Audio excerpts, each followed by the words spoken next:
ইনকিলাব জিন্দাবাদ।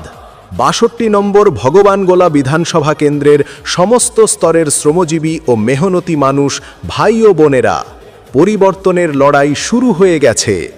এ লড়াই রুটি রুজির লড়াই, এ লড়াই মাথা উঁচু করে বাঁচার লড়াই। ভোট দিন বাঁচতে, তারা হাতুড়ি কাস্তে। আজ ভগবানগোলার পবিত্র মাটিতে দাঁড়িয়ে আমরা আপনাদের কাছে আহ্বান জানাচ্ছি। বিজেপি আর তৃণমূলের যৌথ চক্রান্তে আজ বাংলার সাধারণ মানুষ দিশেহারা।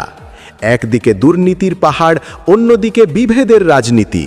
এই দুই অশুভ শক্তিকে রুখতে আজ বাম গণতান্ত্রিক ও ধর্মনিরপেক্ষ শক্তির ঐক্যই একমাত্র বিকল্প।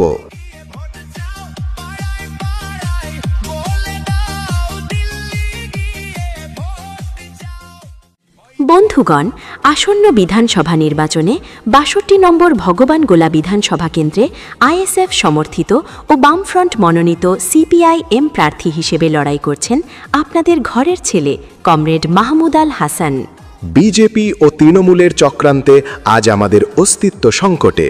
যেভাবে ওয়াকফ আইনের সংশোধন করে মুসলিম ভাইদের অধিকার কেড়ে নিতে চাইছে, একইভাবে ওবিসি সংরক্ষণ নিয়ে ছিনিমিনি খেলছে এবং এসআইআর নিয়ে যে হয়রানির শিকার হতে হচ্ছে, তার বিরুদ্ধে একমাত্র বামপন্থীরাই রাজপথে লড়াই করছে।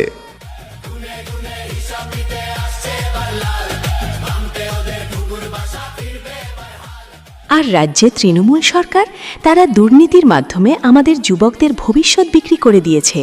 সিবিআই ইডির ভয় দেখিয়ে নয়, বরং মানুষের পঞ্চায়েত আর মানুষের সরকার গড়তে আজ মাহমুদ আল হাসান আপনাদের আশীর্বাদ প্রার্থী। ও ভগবানগোলার প্রতিটি প্রান্তের মানুষের কাছে আমাদের আবেদন, ৩ নম্বর বোতাম টিপে আপনার প্রিয় প্রতীক কাস্তে হাতুড়ি তারা চিহ্নে ভোট দিন। হক, রুটি, রুজি, জনতাই পুঁজি।